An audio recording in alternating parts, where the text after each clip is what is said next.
ওই বোকা ডাক্তাররা বলল, বাঁচতে চাইলে গোড়া থেকে কেটে দিতে হবে পাটা। ওদের মুখের উপর হাত নেড়ে না করে দিলাম। আমি বললাম, দুটো পা দিয়ে পৃথিবীতে পাঠানো হয়েছে আমাকে, আর দুটো পা সহই ফেরত যাব। তারপর ঘোড়ার নাদি ও গ্যানেশাক দিয়ে মুড়ে দেওয়া হলো পাটা। 3 সপ্তাহ মরার মতো পড়েছিলাম। শেষ পর্যন্ত আমাকে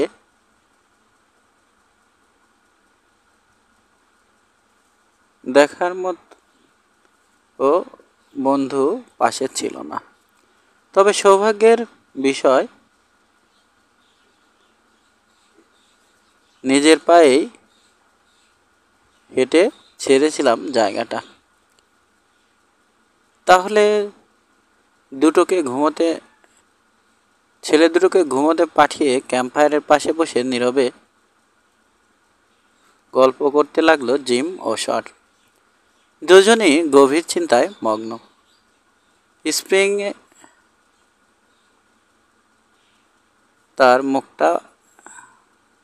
স্প্রিংয়ের মুখটা বারবার উকি দিচ্ছে জিমের মনে। জোর করেও মাথা থেকে ঝেড়ে ফেলতে পারছে না ওর ভাবনা। অবশেষে নীরবতা ভঙ্গ করল জিম। শুনলাম গ্র্যাডি ওয়েলস মারা যাবার সময় সাথে ছিলে তুমি।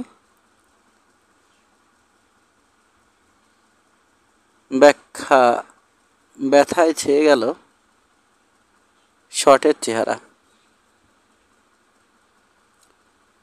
বাচ্চাদের মতো গলা ছেড়ে কেঁদেছিলাম ওর মৃত্যুতে। বুড়ো খোকারা সব হারিয়ে যাচ্ছে জিম, আর কজন মাত্র টিকে আছি এখনো। জেস বলেছিল ঘোড়ার পায়ের তলায় চাপা পড়েছিল। মৃত্যুটা করুণ ছিল। শাক করলো শর্ট। গ্র্যাডি যতদিন বেঁচে ছিল সে বয়সে পৌঁছালে তুমি কাজকর্ম করতে পারবে না। সেক্ষেত্রে রানচাররা সহজে তোমাকে কাজে নিতে চাইবে না, অথবা নিতে চাইলেও নামমাত্র বেতন দিয়ে। ভাগ্য ভালো থাকলে একটা ওয়াগনে বাবুর্চির কাজ জুটেও যেতে পারে। তা না হলে ভিক্ষার জন্য হাত বাড়াতে হবে তোমাকে। আর মানুষজনকে বলে বেড়াতে হবে অতীতে তুমি কেমন নামকরা একজন কাউহ্যান্ড ছিলে। ওই ধরনের অবস্থা হওয়ার আগে আমি মারা যেতে চাই জিম। নীরবে আগুনের দিকে তাকিয়ে রইল জিম। গ্র্যাডি ওয়েলস, শর্ট, ইয়ারনেল ও আরও অনেকের সাথে ওর পুরানো দিনগুলোর কথা মনে এলো ওর। সান অ্যাঞ্জেলোতে কোর্ট হাউজের বিপরীতে স্টাবলে ঘোড়াগুলো ডেলিভারি দিল ওরা। ক্রেতা নর্টন বার্স জিমকে নিয়ে ফার্স্ট ন্যাশনাল ব্যাংকে গিয়ে আলভিন লডারমিল্কের আপটন সিটি ব্যাংক অ্যাকাউন্টের উপর একটা ড্রাফট কাটল। আমার কাছে তোমাদের ড্রিঙ্ক পাওনা আছে, কাজ শেষ হবার পর বলল নর্টন বার্স। আর্ক লাইট সেলুনটা বেশি দূরে নয়। টমি আর কটন একটা আইসক্রিম পার্লারে যেতে চায়, বলল জিম। ওটা কোন দিকে দেখিয়ে দেবেন মিস্টার বার্টস? বিরক্তির সাথে মাথা নাড়ল নর্টন বার্টস। আইসক্রিমের ক্ষতিকারক দিক সম্পর্কে ছোটোখাটো একটা বক্তব্য ঝাড়ল। তারপর বলল, ছেলেগুলো জেনে শুনে নিজেদের জীবনের ঝুঁকি নিতে চাইলে পয়সা খরচ করতে আপত্তি নেই ওর। রোপিং উপলক্ষে আর্ক লাইট সেলুনে প্রচুর কাউবয় জুটেছে। চেনাশোনা কাউবয়দের হাউডির জবাব দিতে দিতে ও হ্যান্ডশেক করতে করতে অল্পক্ষণেই ক্লান্ত হয়ে পড়ল জিম। সেলুন থেকে বেরিয়ে ভাতিজাদের বেশ উত্তেজিত দেখতে পেল ও। আঙ্কল জিম, উত্তেজিত গলায় বলল কটন, একটা লাল অটোমোবাইল দেখতে পেয়েছি আমরা ওই রাস্তার কোনায়। তাই নাকি? চেহারায় আগ্রহের ভাব ফুটিয়ে তুলল জিম। শর্টস সহ রাস্তার দিকে এগুলো ওরা। এ অটোমোবাইলটাও জিমের দেখা আর সব গাড়ির মতোই। একটা বাঘির নিচে রাবার টায়ার ও সামনে ওই তেল চুইয়ে পড়া বিদঘুটে ইঞ্জিনটা জুড়ে দেয়া হয়েছে। যন্ত্রটার চারপাশে ঘুরে ঘুরে ওটার বিভিন্ন অংশ এবং ওগুলোর কাজ বর্ণনা করল কটন। শর্ট ইয়ারনেল অবিরত মাথা দুলিয়ে যেতে লাগলো। যদিও জিমের মতোই খুব কমই মাথায় ঢুকলো ওর। তবে কটন জ্ঞানের গভীরতায় বেশ সন্তুষ্টি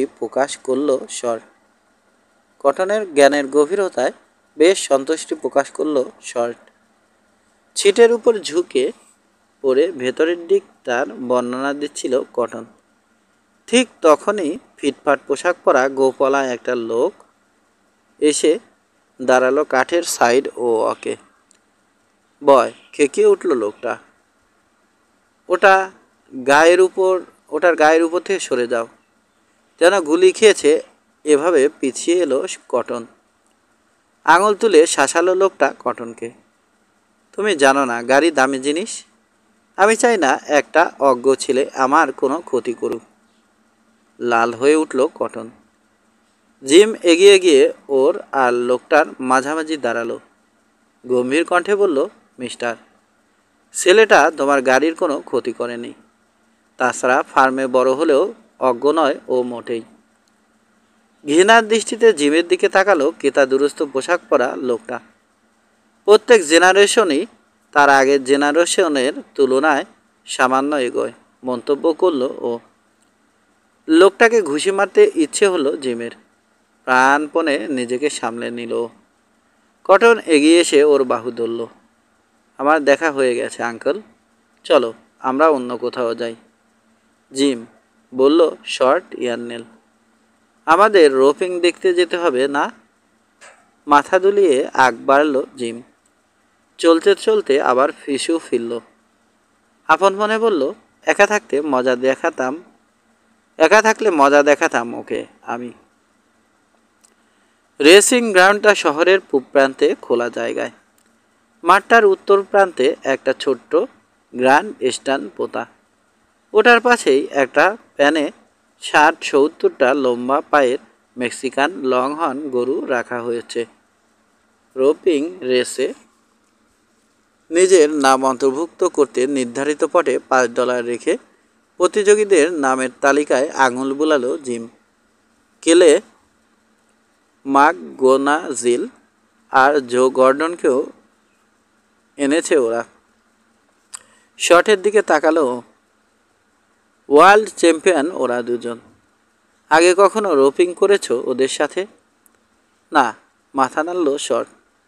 তবে এর একটা সুবিধেও আছে, ওরা জানছে না কার সাথে লড়তে যাচ্ছে। দুটোই শুরু হবার কথা রোপিং। শর্ট ওর চেনাশোনা লোকদের সাথে দেখা করতে গেল। জিম বিস্কিটের পিঠে চড়ে ভিড়ের মাঝে ওর পরিচিত কাউকে পায় কিনা দেখতে লাগলো। হঠাৎ খানিকটা দূরে একটা মেয়েকে দেখতে পেয়ে দম বন্ধ হয়ে যাবার উপক্রম হলো ওর। স্প্রিং টার্নার এখানে কি করছে ও? আগ্রহীভাবে কাছে গিয়ে দেখলো ওর ধারণা ভুল, অন্য একটা মেয়ে ও। ঘোড়া ঘুরিয়ে দূরে সরে গেল জিম। স্প্রিং টার্নারকে এক মুহূর্তের জন্য ভুলতে পারছে না ভেবে বিব্রত বোধ করলো মনে মনে। Uncle gym. কাছে এসে চিৎকার জুড়ল কটন। ওই লাল অটোমোবাইলটা এদিকেই আসছে। ঘোড়ার রাশ টেনে পিছু ফিরল জিম। গাড়িটা চালিয়ে নিয়ে আসছে ফিটফাট পোশাক পরা সেই গুফো লোকটা। ওর দুপাশে ছিটে বসে আছে ক্রিসমাস প্যাকেজের মতো সাদা পোশাকে দুটো তরুণী। গুফো লোকটা যন্ত্রটাকে সরাসরি ভিড়ের মাঝখান দিয়ে চালিয়ে নিয়ে আসছে। লোকজন ও ঘোড়াগুলো পাশে ছিটকে পড়ছে ভয়ে। আস্তে চালাও ওটা, চিৎকার করে বলল কেউ একজন, নইলে চাপা দেবে কাউকে। প্রতি উত্তরে জোরে হর্ন বাজালো গুফো। খিলখিল করে হেসে উঠল মেয়ে দুটোর একটা। ফিরে এলো শর্ট ইয়ারনেল। বলল, জিম, সর্বসাকুল্যে কত টাকা আছে তোমার কাছে?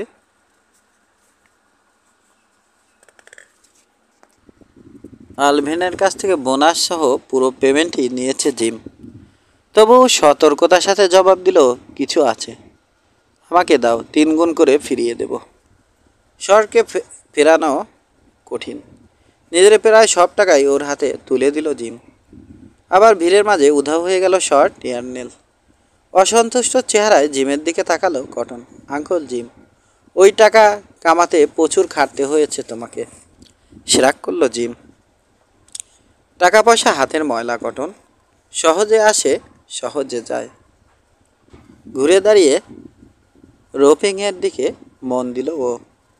সংকীর্ণ একটা কাঠের কিউটের পাশে ঘোড়া নিয়ে তৈরি হয়ে আছে রোপার। কিউটের ভেতর রাখা হয়েছে একটা চিত্রা লংহর্ন গরু। ওখান থেকে গজ 50 দূরে চকের গুঁড়ো দিয়ে স্কোর লাইন টানা হয়েছে। গেট খুলে দিয়ে স্কোর লাইনের দিকে তাড়িয়ে নিয়ে যাওয়া হলো চিত্রা গরুটাকে। ওই লাইন পেরোনোর সাথে সাথেই ফ্ল্যাগ নামিয়ে রোপারকে শুরু করার সংকেত দিল একজন জাজ। রোপ ছোড়ার আগে গরুটাকে ধরার জন্য 60 থেকে 100 গজ দূরে যেতে হবে রোপারকে। বহুদিন রোপিং করেনি জিম। ওর পালা এলে অস্বস্তি অনুভব করলো সে, তবু মোটামুটি ভালোভাবে উতরে গেল। 38 সেকেন্ডস ফ্ল্যাট। মাইকে নিজের নামের বিপরীতে ঘোষণা শুনতে পেয়ে খুশি হলো। মার্ক গোনাজিল ও জো গার্ডারের পালা এলো তারপর। বিশ্ব চ্যাম্পিয়ন ওরা দুজন। দম বন্ধ করে অপেক্ষা করলো পুরো মাঠ।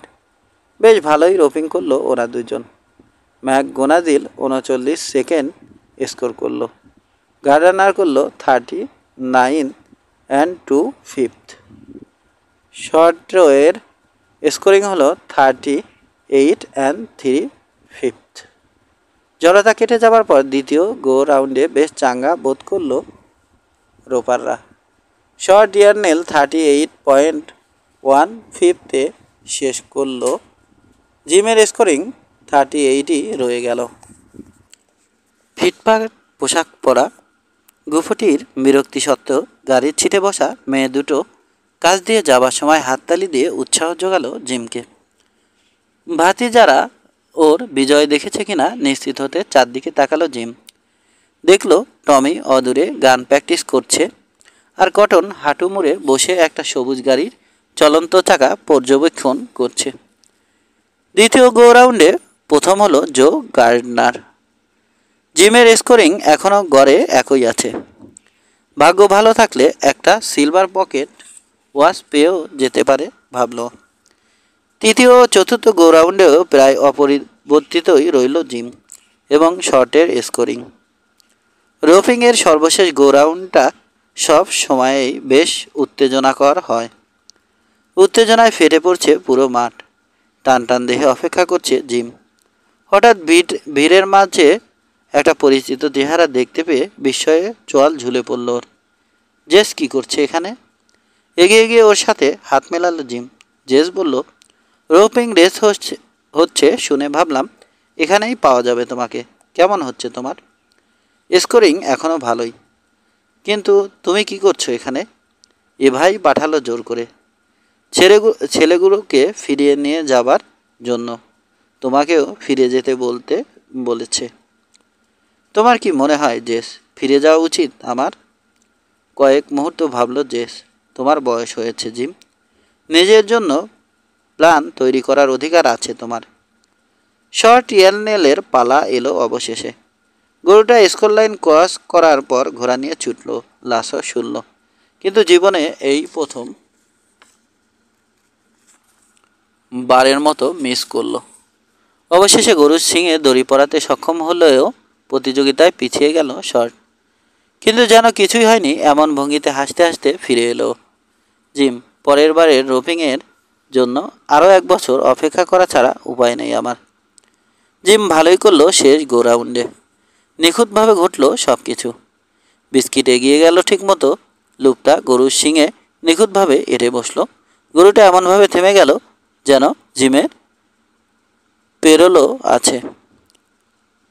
করতালি ও উল্লাসিত চিৎকার শুনতে পেল মাঠের চারদিকে।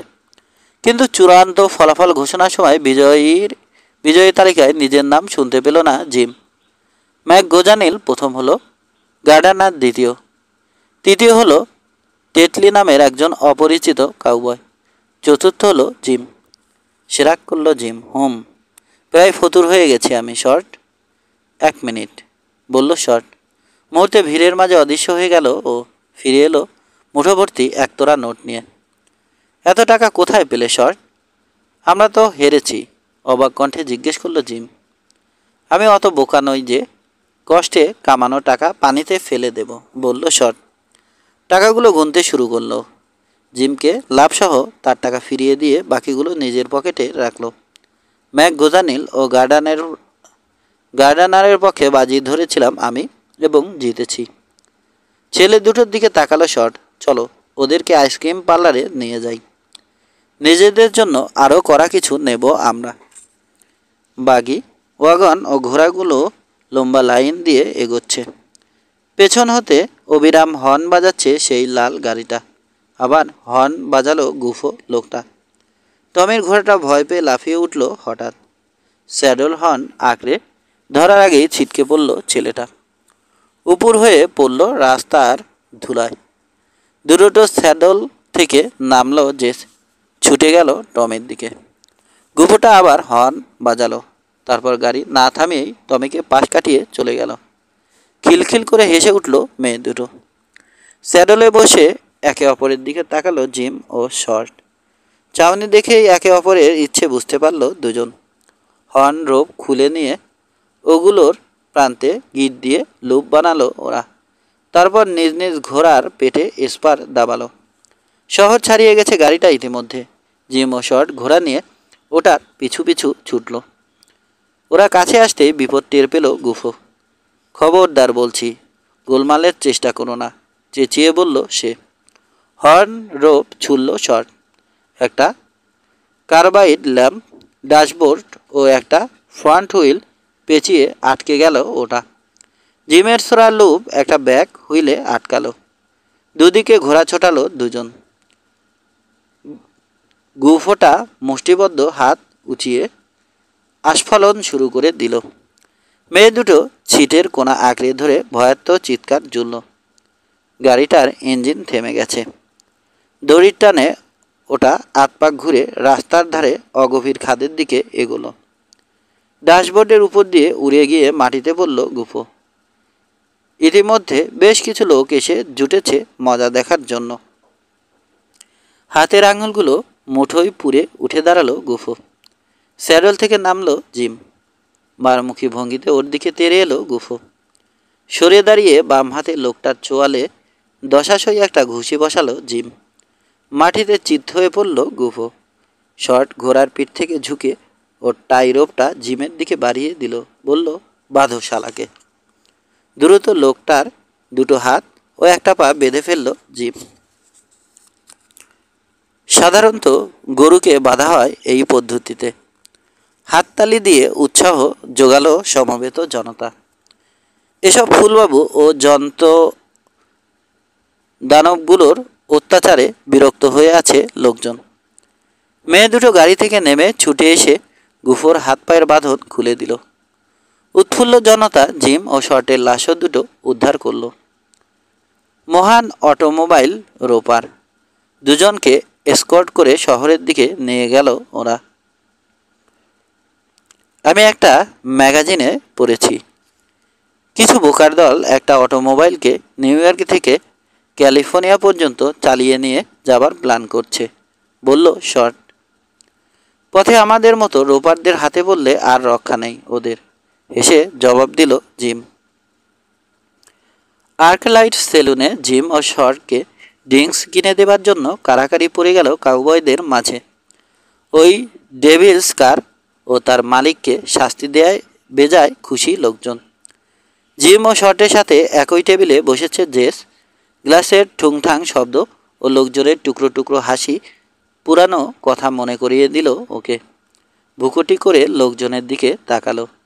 কি হলো জেস, জানতে চাইল জিম। কিছু না, সেই সব দিনগুলোর কথা ভাবছিলাম। 1 বছরে অনেক কিছু হারিয়েছি আমি। লোকজনের দিকে তাকালো জিম। মনে হচ্ছে বেশ ভালোই সময় কাটাচ্ছে ওরা। হয়তো বাড়িতে আর ভালো কিছু নেই ওদের, অনেকের হয়তো বাড়িই নেই। আবার বক্তৃতা ঝাড়তে শুরু করেছ জেস?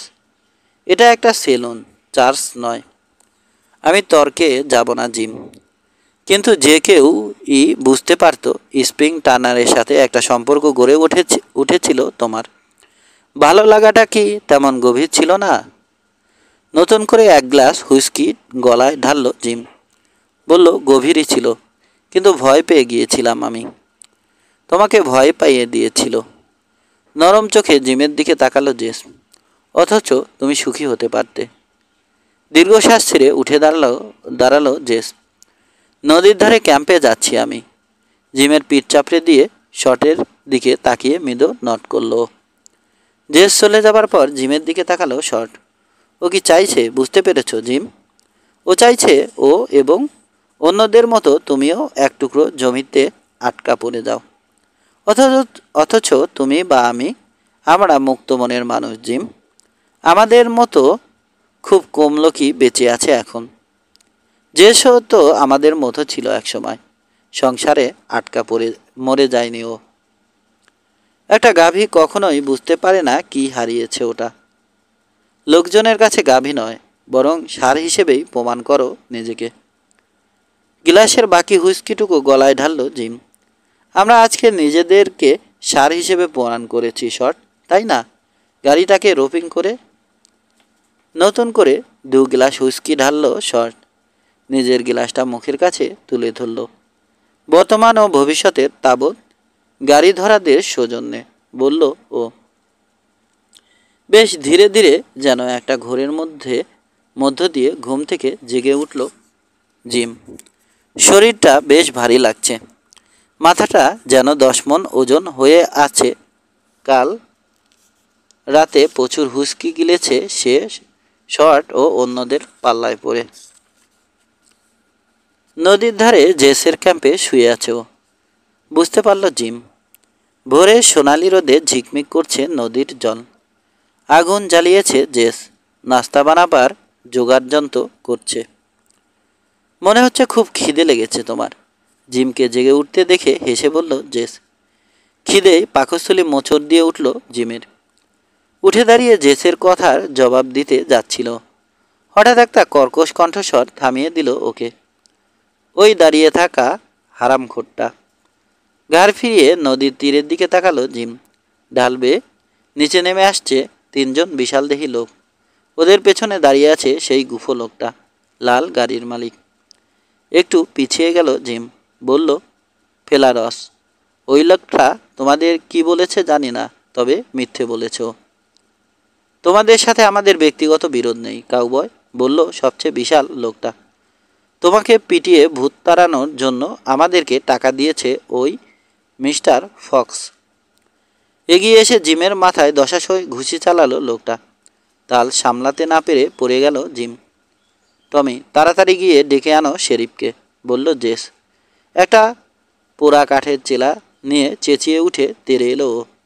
জিমকে যে লোকটা ঘুষি মেরেছিল তার মাথায় বসিয়ে দিল কাঠটা। কাটা গাছের মতো হুমড়ি খেয়ে পড়ল বিশালদেহী। বাকি দুজনের একজন জেসের কাছ থেকে ঠেলা কাঠটা ছিনিয়ে নেবার চেষ্টা করল। তৃতীয়জন জেসের দিকে তেড়ে আসতেই কটন লাফ দিয়ে তার পিঠে চড়ে বসে গলাটা আঁকড়ে ধরার চেষ্টা করল। একটা আউটল হর্সের মতো লাফিয়ে উঠল বিশালদেহী লোকটা। ছিটকে পড়ল কটন তার পিঠ থেকে। কটনকে লাথি মারার চেষ্টা করলো লোকটা, মিস করল। উঠে দাঁড়ালো জিম। রাগে ফুঁসছে ও। কটনকে যে লোকটা লাথি মেরেছিল ওর দিকে তেড়ে গেল সে। এলোপাথারি ঘুষি চালাতে লাগলো ওর নাকে মুখে। ধস্তাধস্তি করতে করতে মাটিতে গড়াগড়ি করতে লাগলো দুজন। দ্বিতীয় লোকটাকে নিয়ে ব্যস্ত জেস। খেটে খাওয়া শরীর জেসের। ওকে কাবু করা সহজ কাজ নয়। কিন্তু শেষ পর্যন্ত লোকটা জেসের পায়ের গোড়ালি ধরে মোচড় দিতে লাগলো। মট করে হাড় ভাঙার শব্দ হলো। ব্যথায় কাতরে উঠল জেস। ঠিক তখনই নদীর তীর হতে চিৎকার করে ওদের থামতে বলল কেউ একজন। গুটি গুটি পা ফেলে জায়গা ছাড়ল মিস্টার ফক্স। থেমে গেল যুদ্ধ। সার দিয়ে দাঁড়ালো বিশালদেহী লোক 3 জন। অকথ্য ভাষায় খিস্তি করল শেরিফ ওদের উদ্দেশ্যে। উঠে দাঁড়ালো জিম। লোকজন জেসকে তোলার চেষ্টা করছে, কিন্তু ব্যথায় চেঁচিয়ে উঠল ও। ওর পাটা দুটুকরো হয়ে গেছে, বলল কেউ একজন। শার্টের হাতায় মুখের রক্ত মুছল জিম। তারপর জেসের পাশে হাঁটু গেড়ে বসল। খুব ব্যথা পাচ্ছ জেস? দাঁতে দাঁত চেপে যন্ত্রণা সহ্য করার চেষ্টা করলো জেস। ঘাড় বাঁকিয়ে পেছনে তাকালো জিম। ওই হাতির মতো দেখতে লোকটা এ কাজ করেছে, বলল ও। বিশাল দেহী লোকটার সব সাহস উবে গেছে। তার জায়গায় স্থান নিয়েছে ভীতি। তুমি কি আমাদের জেলে ভরবে শেরিফ? ভীত গলায় বলল। তাহলে আমাদের পরিবারের খাওয়া পড়ার ব্যবস্থা করবে কে? কেউ জামিন না হলে জেলেই থাকতে হবে তোমাদের, শ্রাগ করল শেরিফ। কিন্তু এ কাজ কেন করলে তোমরা জয়েস? ওই লোকটা, বলল জয়েস। ওই গুফো মিস্টার ফক্স আমাদের টাকা দিয়েছে একে শাস্তি দেওয়ার জন্য। আঙুল তুলে জিমকে দেখালো জয়েস। মিস্টার ফক্সকে ধরে আনো, একজন ডেপুটি শেরিফকে নির্দেশ দিল শেরিফ। তারপর জিমের দিকে তাকালো। ডাক্তার আসছে অল্পক্ষণের মধ্যে। যখনই সময় পাও কোর্ট হাউজে এসো, কিছু কাজ বাকি রয়ে গেছে আমাদের। মাথা দোলালো জিম। মাটিতে পড়ে থাকা জেসের দিকে তাকালো। কটন আর টমি হাঁটু গেড়ে বসে আছে আহত জেসের দুপাশে। রক্ত ঝরছিল কটনের নাক দিয়ে, থেমে গেছে এখন। জিমের দিকে তাকালো কটন। ওই অটোমোবাইলটাকে রোপিং করার জন্যই এসব ঘটল আঙ্কল জিম। মাথা দোলালো জিম। কোনো সদুত্তর খুঁজে পেল না। আঙ্কল জিম, কান্না ভেজা গলায় বলল কটন। সন্দেহ নেই তুমি একজন ভালো বুড়ো খোকা, কিন্তু মাঝে মধ্যে অন্যদের জন্য বিপদ বয়ে আনো। না, যন্ত্রণা কাতর গলায় প্রতিবাদ জানালো জেস। তোমার আঙ্কল জিম ইচ্ছে করে কখনো কারো ক্ষতি করে না কটন, কখনোই না। একটা বাগিতে চড়ে ডাক্তার এলো। জেসের পাটা পরীক্ষা করে অন্যরা ইতিমধ্যে যেটা জানে সেটাই দেখতে পেল। একটা টেম্পোরারি ব্যান্ডেজ তৈরি করলো ডাক্তার। লোকজন জেসকে একটা ওয়াগনে করে ডাক্তারের চেম্বারে নিয়ে গেল। সেখানে একটা কাস্টে রাখলো ডাক্তার ভাঙা পাটাকে। কতদিন থাকতে হবে ওকে এভাবে ডাক্তার জানতে চাইল জিম। কমপক্ষে 6 থেকে 8 সপ্তাহ, বেশিও লেগে যেতে পারে। কিন্তু ডক্টর, আমার বাবা ফার্মার, প্রতিবাদ জানালো কটন। ফার্মে আমাদের অনেক কাজ পড়ে আছে। হতাশভাবে মাথা দোলালো ডাক্তার। কিন্তু পায়ের এই অবস্থায় আগামী 2 মাসের মধ্যে হাঁটাচলা করলে পঙ্গু হয়ে যাবে ও জীবনের জন্য। অশ্রুভেজা চোখে জিমের দিকে তাকালো কটন। জানতে চাইল, আমরা এখন কি করব আঙ্কেল? সব ঠিক হয়ে যাবে কটন, কোনো মতে বলল জিম। কোর্ট হাউজে পৌঁছে গুফো লোকটা ও তার ভাড়াটে 3 জন বিশাল দেহীকে দেয়ালের সাথে লাগোয়া একটা বেঞ্চে বসে থাকতে দেখল জিম। তোমার ভাই কেমন আছে কাউবয়? জানতে চাইল শেরিফ। খুবই খারাপ অবস্থা শেরিফ, অনেক দিন হাঁটাচলা করতে পারবে না। ভুকুটি করল শেরিফ। খুব দুঃখের কথা। একজন ব্যাংকার তোমাদের ওদিকে একটা লোন ইন্সপেকশন করতে যাচ্ছে। একটা গাড়িতে চড়ে যাবে ও।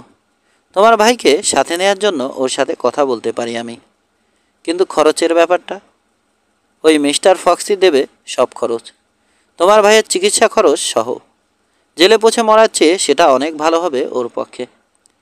বেঞ্চে বসা গুপোর চেহারায় কিছুটা উল্লাস দেখা দিল। অল্পতেই চুকে বুকে যাচ্ছে ব্যাপারটা, ভাবল ও। কিন্তু শেরিফের পরবর্তী ঘোষণা হতাশ করল ওকে। আর মিস্টার ফক্স, বলল শেরিফ, আগামী 1 সপ্তাহের মধ্যে তোমাকে গুটিয়ে ফেলতে হবে এখানকার সব কিছু। মিনমিনে গলায় প্রতিবাদ জানালো গুফো। কিন্তু আমার ফেইড বিজনেস, রিয়েল এস্টেটের কারবার, ওসব গুটিয়ে ফেলতে হবে তোমাকে, চাষাসোলা জবাব দিল অফিসার। তোমার বিরুদ্ধে এ ধরনের অভিযোগ এই প্রথম নয়। এবার বিশাল দেহীদের দিকে তাকালো শেরিফ। আর তোমরা 3 জন আগামী সূর্যোদয়ের আগে পরিবার পরিজন সহ এ জায়গা ছেড়ে যাবে। আমার কাউন্টিতে দ্বিতীয়বার আর যেন না দেখি তোমাদের। শেরিফের প্রতি শ্রদ্ধায় নুয়ে পড়ল জিমের মাথা। এসব সৎ ও কর্তব্যনিষ্ঠ অফিসাররা আছে বলেই লোকজন এখনও বাস করতে পারছে পশ্চিমে। গাড়ির সিটে আরামদায়কভাবে বসালো ওরা জেসকে। কটন যাচ্ছে ওর সাথে। জিম ও টমি ঘোড়ায় চড়ে বাড়ি ফিরবে। জিম বলল, কটন, তোমাকে একটা অটোমোবাইলে চড়ানোর প্রতিশ্রুতি দিয়েছিলাম আমি, কিন্তু তা এভাবে নয়। মাথা কথা বলল না কটন, বিষণ্ণ ভঙ্গিতে মাথা ঝাঁকালো। বিশ্বাস করো কটন, আমি এবার বদলে যাব, পুরোপুরি বদলে যাব। চকিতে জিমের দিকে তাকালো কটন। ওর চাউনিতে সন্দেহ চাপা রইল না। কাঁধ ঝুলে পড়ল জিমের। গাড়িটাকে হর্ন বাজিয়ে চলে যেতে দেখল ও। দ্বিতীয় দিন ডিনার টাইমে লডার মিল্ক রাঞ্চে পৌঁছলো জিম ও টমি। সামনের দরজার পর্দা ঠেলে ভেতরে ঢুকলো জিম। ডিনার টেবিলে পুরো গ্রুপটা চোখ কপালে তুলল ওকে দেখে। স্প্রিং টানারের হাতে ধরা চামচ, প্লেট এবং মুখের মাঝখানে থেকে গেল। গজগজ করে কি যেন মন্তব্য করলো বুড়ি ফেবার সাম। মিস টার্নার, বলল জিম, আমি মত বদলেছি, আমি ফিরে এসেছি আবার। হাসিতে উদ্ভাসিত হয়ে উঠল স্প্রিংয়ের চেহারা। উঠে দাঁড়িয়ে জিমের কাছে গিয়ে ওর কাঁধে মাথা রাখল। বলল, তুমি এসেছো, খুব খুশি হবে সবাই, মিস্টার ওয়েলডন। 7 এভার মুখোমুখি হওয়ার চেয়ে কষে চাবুক খেতেও রাজি ছিল জিম। তাই কিছুক্ষণের জন্য হলেও এভাকে এড়াতে নানাভাবে দেরি করতে লাগলো ও। ঘোড়াটার স্যাডল খসিয়ে বার্নের দিকে নিয়ে গিয়ে ওটাকে দানা পানি খেতে দিল। ওকে দেখে শুকনো মুখে এগিয়ে এলো কটন। তোমার মা কিভাবে নিয়েছে ব্যাপারটা, জানতে চাইল জিম। কাজ ঝাঁকালো কটন। গেলে নিজেই দেখতে পাবে সেটা। ঠিকঠাক মতো আসতে পেরেছ তো তোমরা, নাকি ওয়াগন বদলাতে হয়েছে? সন্ধ্যার আগেই পৌঁছে গেছি আমরা। পথে একবার মাত্র মোটর ট্রাবল হয়েছিল। আধ ঘন্টার মধ্যেই সারিয়ে দিয়েছি আমি। জিমের দিকে তাকালো কটন। আঙ্কল জিম, ওই ব্যাংকার ভদ্রলোক আমাকে একটা চাকরি অফার করেছে, ওই গাড়িটা ড্রাইভ করা আর ওটার দেখাশোনা করা। অফারটা নিয়েছো তুমি? নিতে পারলে খুশি হতাম আঙ্কল। চাকরির ফাঁকে ফাঁকে সান অ্যাঞ্জেলোতে লেখাপড়াও চালিয়ে যেতে পারতাম, কিন্তু বাবার এ অবস্থায় এখানকার সব কিছু ঠিকঠাক হয়ে যাক কটন, তারপর তোমার মাকে রাজি করিয়ে। এখানকার কোনো কিছুই ঠিকঠাক হবে না আঙ্কল, বিরস গলায় বলল কটন। তারপর বার্নে ঢুকলো। জিম এগিয়ে গেল ঘরের দিকে। ফ্রন্ট ধরে এভার মুখোমুখি হলো জিম। ওর পথ আগলে আছে এভা। জিম ওয়েলডন, এ বাড়িতে পা রাখছো না তুমি আর, শীতল গলায় বলল। এক পা পিছিয়ে গিয়ে উঠানে দাঁড়ালো জিম। এভা, আমি দুঃখিত। দুঃখিত? লোকজনের জীবন নষ্ট করে বলছো দুঃখিত? তুমি একটা ভালো মেয়ের অনুভূতির দাম দাও না। ভাবো না তুমি চলে যাবার পর মেয়েটা কেমন কষ্ট পাবে। আর জেস, অনেক বছর ধরে এ জায়গাটা ছেড়ে যাবার জন্য ফুসলেছ তুমি ওকে। তোমার ইচ্ছে ফলেছে শেষ পর্যন্ত। জিম ওয়েলডন, জায়গাটা হারাতে যাচ্ছি আমরা।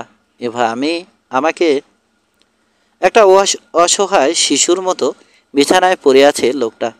তুমি কি মনে করো আমি আর ছেলে দুটো ব্যাংকের ঋণ শোধ করার জন্য প্রচুর টাকা জোগাতে পারবো? ওরা এসে কুকুরের মতো ঘর থেকে বের করে দেবে আমাদেরকে। আমাদের এত কষ্টে গড়া সব কিছু ভেস্তে যাবে, অথচ তুমি তখন এসব দেখার জন্য থাকবে না।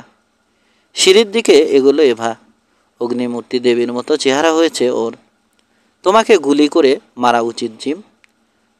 কোনো জুরি এজন্য দুষবে না আমাকে, এমনকি ঈশ্বরও না। তুমি এ মুহূর্তে আমার সামনে থেকে দূর হয়ে না গেলে সেটা করব আমি। লজ্জায় লাল হয়ে উঠল জিম। মাথা নিচু করে বার্নের দিকে এগোলো। বিস্কিট এখনও দানাপানি শেষ করেনি, তবু ওটাকে টেনে বার্নের বাইরে এনে পিঠে জিন চাপালো জিম। নীরবে চেয়ে দেখল কটন, মুখে কিছু বলল না। স্যাডলে বসে কটনের উদ্দেশ্যে হাত নেড়ে সামনে এগোলো জিম। লডার মিল্ক রাঞ্চের পথ ধরল। কিছু দূর গিয়েই ঘোড়ার রাশ টেনে থামল। রেসের বোনা শস্যের দিকে তাকালো। রেড টপ আখের পাতা বাতাসে পতপত শব্দ তুলছে। কয়েকটা নাদুস নদুস গরু চড়ে বেড়াচ্ছে ঘাসে। এগুলো সিসি টার্পলির দেনা শোধ করার জন্য জেসের একমাত্র ট্রাম্প কার্ড। জেস অসুস্থ এখন। ইভা আর ছেলে দুটোর পক্ষে সব সামলে প্রয়োজনীয় টাকা জোগানো অসম্ভব। জায়গাটা সিসির হাতে পড়ছেই অনেকটা গাছ থেকে পাকা তাল কোলে এসে পড়ার মতোই। বাড়ির দিকে তাকালো জিম।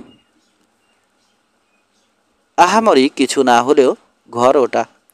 জেস শিকড় গেড়েছে ওখানে। পৃথিবীতে ওর নিজেরও একমাত্র স্থায়ী ঠিকানা এটা। জায়গাটা হারাতে দেখলে খারাপই লাগবে ওর। না, বিড়বিড় করে বলল, হতে দেব না আমি সেটা, কখনোই না। ঘোড়ার মুখ ঘোরালো জিম। বাড়ির দিকে চলল। স্যাডেল থেকে নেমে ঝড়ের বেগে কিচেনে ঢুকলো। স্টোভের পাশে দাঁড়িয়ে ইভা কাঁদছে এখনো। ইভা জোর গলায় ডাকলো জিম, জায়গাটা হারাতে যাচ্ছ না তোমরা। তুমি যত পারো অভিশাপ দাও, কিন্তু আমি এখান থেকে এক পাও নড়ছি না কোথাও। জেস সুস্থ থাকলে যেটা করতো সেটাই করব আমি। আবারও অগ্নিমূর্তি ধারণ করলো এভা।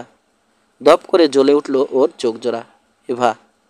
দেয়ালের সাথে র্যাকে ঝুলানো রাইফেলটার দিকে তাকালো জিম। আমাকে গুলি করে মারতে হলে কাজটা এখনই করতে হবে তোমাকে। নতুন করে কিছু বলল না এভা। বেশিরভাগই আগের কথাগুলো পুনরাবৃত্তি করল। শোবার ঘর থেকে জেসের কাতর গলা ভেসে এলো, এভা থামো প্লিজ। জিম বলল, তুমি আমাকে খেতে দিতে না চাইলে নিজে রেঁধে খাবো বাইরের শেডে। আমাকে দেখতে না চাইলে যত দূর সম্ভব তোমার চোখের আড়ালে থাকব। কিন্তু এখানে থাকছি আমি এভা। বেলুনের মতো চুপসে গেল এভা। অশ্রু গড়িয়ে পড়ল ওর দুগণ্ড বেয়ে। ফ্লোরের দিকে তাকিয়ে রইল ও বেশ কিছুক্ষণ। তারপর মুখ তুলে জিমের দিকে তাকালো। বলল, ঘোড়াটা বান্নে রেখে হাত মুখ ধুয়ে খেতে এসো। ছেলে দুটোকেও ডাকো। পরদিন ভোরে বিস্কিটের পিঠে চড়ে ফার্মের সমস্যাগুলো তদন্তে বেরোল জিম। যতটুকু ভেবেছিল তার চেয়ে বেশি সমস্যা দেখতে পেল। সাম্প্রতিক বৃষ্টিতে শস্য খেতে আগাছা বেড়ে উঠেছে। জেসের কোনো কাল্টিভেটর না থাকলেও কিছু নিড়ানি আছে। ছেলে দুটো ওগুলোর ব্যবহারও বেশ ভালোই জানে। আলভিনের রাঞ্চে সবসময় কিছু ঘোড়া পোষ মানানোর কাজ থাকে। ছেলে দুটোকে আগাছা পরিষ্কারের কাজে লাগিয়ে লডার মিল্ক রাঞ্চে গেল জিম। আলভিনের সাথে আলোচনা করে ঠিক করলো প্রতিদিন 2-1টা করে ঘোড়া জেসের ফার্মে নিয়ে গিয়ে পোষ মানানোর কাজ করবে জিম। পারিশ্রমিকও ঠিক করলো ওরা। ওই টাকাটা জেসের দেনা পরিশোধেও যথেষ্ট সহায়ক হবে বলে জিমের আশা। সেদিন বিকেলে ওয়াগন রোড ধরে শহরের দিক থেকে একটা বাগিকে এগিয়ে আসতে দেখলো জিম। কারা আসছে নেমেছেই বুঝে নিল ও। ওর কাছে এসে রাশ টেনে বাগি থামালো সিসি টার্পলি। Howdy gym. খুশি খুশি গলা বুড়ো রাঞ্চারের। বাড়ির দিকে তাকালো সে। তোমার ভাইয়ের দুর্ঘটনার খবর শুনে খুব দুঃখ পেয়েছি। সেরে উঠছে ও? না উঠলেই বোধহয় তোমরা খুশি হবে, নির্লিপ্ত গলায় বলল জিম। ভুকুটি করল বুড়ো। আমি আর গাভিন এসেছিলাম ব্যাংকের পক্ষ হয়ে। এ জায়গাটার উপর ব্যাংকের লিয়েন করা আছে। ব্যাংকের স্বার্থ দেখতে হবে আমাদের। আমরা চাই না জেসের অসুস্থতার কারণে ক্যাটল বা ফিডগুলো নষ্ট হয়ে যাক। তাই এখানে আমাদের একজন লোক নিয়োগ করতে চাইছি। জায়গাটা এখনও তোমার হয়নি সিসি। আমরা ঠিকই ব্যাংকের দেনা শোধ করব। আমরা মানে? চোখ পিটপিট করল বুড়ো। আমি, ইভা আর ছেলে দুটো। দেখো জিম, মুখে জোর করে হাসি ফোটালো সিসি টার্পলি। তোমাকে আমি অনেক দিন ধরেই চিনি। তুমি ভাবছো পেরে উঠবে, কিন্তু আমি ভালো করেই জানি। শ্রাগ করল জিম। আমি এখানে থাকছি সিসি। মুখ খুলল ফ্যাট গাভিন। 3 হপ্তার বেশি থাকবে না তুমি এখানে। কখনোই ফিড কাটা বা গরু ডেলিভারি দিতে দেখবে না। ট্রাউজারের পকেটে দুহাত গলিয়ে ফ্যাটকে ঘুষি মারার ইচ্ছে প্রাণপণে দমন করল জিম। রাশ দোলালো বুড়ো রানচার। শীতকাল পর্যন্ত এখানে থাকলে তোমার পায়ে চুমো দেব আমি জিম। তোমার বদলে ফ্যাট গ্যাভিনকে ওটা করতে দিলেই খুশি হব আমি। লাল হয়ে উঠল গ্যাভিনের চেহারা। বাগি চলতে শুরু করলো। 3 হপ্তার বেশি এখানে থাকছো না তুমি জিম, ঘাড় ফিরিয়ে মন্তব্য করল সিসি টার্পলি। দিনে 2 বার আলভিনের ঘোড়া পোষ মানানোর কাজ করে জিম। বাকি সময়টুকু জেসের গরুগুলোর পেছনে কাটায়। ওগুলো স্ক্রু ওয়ার্মে আক্রান্ত হয়েছে কিনা দেখে। ওই পোকাগুলো গবাদি পশুর জন্য মারাত্মক ক্ষতিকর, এমনকি মৃত্যুও ডেকে আনতে পারে। বিশেষ করে নতুন জন্ম নেয়া বাছুরগুলোর নাভিতে ডিম পারে স্ক্রু ওয়ার্ম। ধীরে ধীরে ওগুলোকে নিশ্চিত মৃত্যুর দিকে ঠেলে দেয়। তাই কাউবয়দের স্ক্রু ওয়ার্মের ব্যাপারে সতর্ক থাকতে হয়। সাথে ওষুধ রাখে ওরা সবসময়। বিরক্তিকর কাজটা জিমকে একাই করতে হচ্ছে। কটন এবং টমিকে আগাছা পরিষ্কারের কাজে লাগিয়েছে ও। অবস্থা এমন দাঁড়িয়েছে অনেক সময় দুপুরে খেতেও যেতে পারছে না ও সময়ের অভাবে। একদিন সকালে ছেলে দুটোকে আখ খেতে অলস ভঙ্গিতে কাজ করতে দেখল জিম। টমের হাত থেকে নিড়ানি কেড়ে নিল ও এক ঝটকায়। এভাবে কাজ করতে থাকলে অল্প দিনেই আগাছাগুলো তোমাদের কোমর ছাড়িয়ে যাবে। রাগে এক কোপে 10-15টা আগাছা উপড়ে ফেলল ও। আগাছা কাটতে মায়া লাগছে, ঘরে গিয়ে শুয়ে থাকো। হতবাক হয়ে জিমের দিকে তাকালো টমি। সামান্য দূরে কাজ করতে থাকা কটনের হাত দ্রুততর হলো, কিন্তু জিমের উপর থেকে চোখ সরালো না ও। কাজের বদলে কথা বলছো তোমরা দুজন, বলল জিম। তুমি আরও দূরে সরে যাও কটন, ওর সাথে কথা বলার দরকার নেই। নীরবে আদেশ পালন করলো কটন। টমির পায়ের কাছে ছুঁড়ে মারল জিম নিড়ানিটা। বলল, আরও দায়িত্ববান হওয়া উচিত তোমাদের। সেদিন রাতে ভালো ঘুমাতে পারল না জিম। ছেলে দুটোর সাথে ওর দুর্ব্যবহারের কথা বারবার ঘুরে ফিরে এলো মনে। ব্যথায় ভরে গেল বুক। জেস, ইভা আর ছেলে দুটোর বাড়ি ছেড়ে যাবার দৃশ্য কল্পনা করল ও। একটা ওয়াগনে শুয়ে কাতরাচ্ছে জেস। সামান্য গৃহস্থলীর জিনিসপত্র ওয়াগনের একপাশে স্তূপ করে রাখা হয়েছে। ইভা, টমি আর কটন কাঁদতে কাঁদতে পিছু পিছু চলছে। না, অস্ফুট গলায় বলল জিম। হতে দেব না আমি, কখনোই না। পরদিন সকাল থেকে বেশ কটা স্কোয়ার্মের কেস সারল জিম। তারপর সূর্য পশ্চিমে হেলে পড়লে কটন আর টমির কাজ দেখতে গেল। কর্নফিল্ডে ওদের দেখতে না পেয়ে রাগ জেগে উঠল ওর মনে। হন হন করে এগিয়ে গেল বাড়ির দিকে। বার্নের পাশে একটা যন্ত্র নিয়ে কাজ করছে কটন। পেছনে দাঁড়িয়ে কৌতূহলী হয়ে ওর কাজ দেখছে টমি। কাজ ফেলে এখানে কি করছো তোমরা? কর্কশ গলায় জানতে চাইল জিম। আঙ্কল জিম, জবাবে বলল কটন। ওই নিড়ানিগুলো দিয়ে কাজ বেশি এগোনো যায় না। একটা কাল্টিভেটর বানানোর চেষ্টা করছি আমি, পরীক্ষামূলকভাবে। সংকীর্ণ হয়ে উঠল জিমের চোখজোড়া। এমনকি যন্ত্রটা ঠিকমতো কাজ করবে কিনা সেটাও নিশ্চিত নাও, অথচ ওটার পেছনে সময় নষ্ট করছো তোমরা। অবসর সময়েও করতে পারবে এই কাজ। এখন যা করছিলে তা করো গিয়ে। অনিচ্ছুকভাবে ঘোড়ার দিকে এগুলো কটন। দ্রুত অনুসরণ করলো ওকে টমি। ঘরের দিকে এগুলো জিম। পর্দা সরিয়ে কিচেনে ঢুকলো। অ্যাপ্রনের হাতায় ঘরমাক্ত মুখ মুছে বলল ইভা, বসো জিম, স্টোভে ডিনার চড়িয়েছি। একটা বিস্কিট আর এক টুকরো মাংস হলেই চলবে আমার, বলল জিম। ঘোড়াগুলো নিয়ে কাজ করতে হবে আবার আমাকে। শোবার ঘরের দিকে এগুলো জেস ভাঙা পা নিয়ে শুয়ে আছে ওখানে। কেমন বোধ করছো এখন জেস? জানতে চাইল জিম। ভয়ানক। আমার ইচ্ছে হচ্ছে এখনই গিয়ে কাজে লাগি। তা যখন করতে পারছো না, আমার উপর ভার দিয়ে নিশ্চিন্তে শুয়ে থাকো। চলে যেতে উদ্যত হলো জিম। জেসের ডাকে থামলো আবার। জিম, ছেলে দুটোকে বেশি খাটাচ্ছ না তো? যতটুকু সম্ভব তার চেয়ে একটুও বেশি নয়। ওরা একেবারে ছেলে মানুষ জিম, একটু ছাড় দিও ওদের। কিন্তু সিসি, টার্পলি বা গ্যাভিন মোটেই ছাড় দেবে না ওদের। এসব নিয়ে মাথা ঘামানোর দরকার নেই তোমার, জেস। পুরো বিকেলটা ঘোড়া পোষ মানানোর কাজ করলো জিম। সন্ধ্যের পর ফিরে এলো। বাড়ির কাছে এসে হাতুড়ি পেটার শব্দ শুনতে পেল। দেখলো বান্নের কাছে যন্ত্রটা নিয়ে কাজ করছে কটন। নিরাপদ দূরত্বে দাঁড়িয়ে দেখছে টমি। স্যাডেল থেকে নামলো জিম। ওকে দেখে ছেলে দুটোর মাঝে জেগে ওঠা অস্বস্তিকর ভাব চোখ এড়ালো না ওর।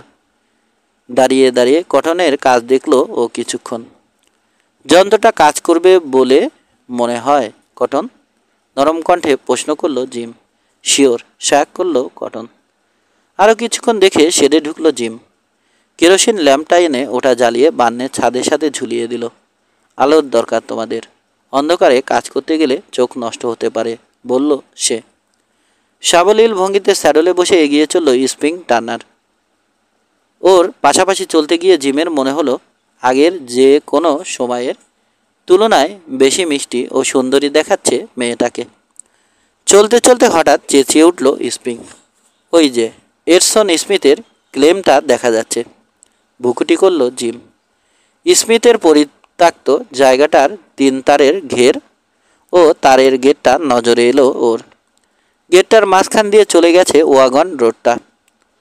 ওখান থেকে 100-2 গজ দূরে স্মিথের পরিত্যক্ত জীর্ণশীর্ণ কেবিন। টেক্সাসের হোম স্টেট আইন অনুযায়ী 3 বছর দাঁড়িয়ে থাকার দরকার ছিল ওটার। জিম ভাবল শক্তিশালী বাতাসের পাল্লায় না পড়লে আরও 3 বছর দাঁড়িয়ে থাকবে ওটা। ঘোড়ার পিঠ থেকে নেমে গেটটা খুলল জিম। বেড়াটা এখনও বেশ মজবুত, সন্তুষ্ট চিত্রে মন্তব্য করল স্প্রিং। বেড়ার ব্যাপারটা সবসময়ই অস্বস্তিকর জিমের কাছে। তবু বলল, ভালোই হলো স্প্রিং, অন্তত কষ্ট করে আরেকটা বানাতে হবে না আমাকে। কেবিনের দিকে যেতে যেতে পশ্চিম দিকে আঙুল দিয়ে দেখালো স্প্রিং। ওই যে ফসলের মাঠটা, ওটা প্রতি বছরই একটু একটু করে বাড়াতে পারবে তুমি। মাথা দুলিয়ে সায় জানালো জিম। এখান থেকে পুরো ক্লেমটা চোখে পড়ছে ওর। সিসি টার্পলির একটা হর্স ট্রাপও এর চেয়ে বড়। স্প্রিং বলল, ঘরের ভেতরটা দেখে আসি চলো। জিম ওকে স্যাডল থেকে নামতে সাহায্য করলো। তার বদলে জিমকে অবাক করে দিয়ে ওর গালে চুমো খেলো স্প্রিং। নিচু কণ্ঠে বলল, তোমার আগেই করলাম কাজটা। সেক্ষেত্রে, বলল জিম, এক সময় সুদে আসলে ফিরিয়ে দেব আমারটা, যখন ইচ্ছে হয় তোমার। একটিমাত্র অপরিসর কামরা কেবিনটায়। ধুলোবালি এবং বাতাস ঠেকানোর জন্য পুরানো খবরের কাগজ সেটে দেয়া হয়েছে দেয়ালে।